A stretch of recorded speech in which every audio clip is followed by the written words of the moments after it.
For today's video mga kabox, tuturuan ko po kayo kung paano kumuha ng GCash card. Huwag na natin patagalin, tara simulan na natin. So andito na tayo sa GCash. Ngayon pinutin lang po yung profile. At pinutin yung My Link account.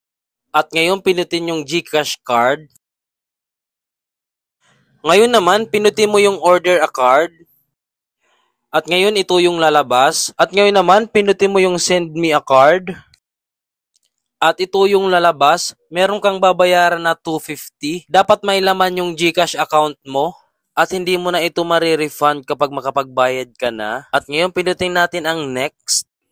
Ngayon naman, ilalagay mo lang yung mga hinihinging detalye about sa'yo. Ilalagay mo kung saan ka nakatira kasi doon po dadating yung GCash card mo. At kapag tapos ka na, pinutin lang ang next.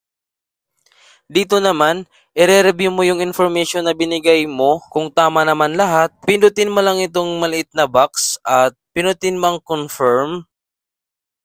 At ito yung lalabas. Ngayon naman, dito mo babayaran yung 250. Hindi na ako magbabayad kasi nakapag-order na ako. Gusto ko lang ituro sa inyo kung paano po kumuha ng GCash card. Hello mga kabox, ito na po yung GCash card ko. Dumating na po. I-unboxing ko na po. Matagal ko na tong inintay na dumating. Almost 2 weeks ko siyang inintay mga kabox. Nakadepende po yan kung saan ka po nakatira. Kung taga Mindanao ka or taga Visayas, 2 weeks yan bago dumating sa'yo. Ito na. Meron na akong GCash card. So yan.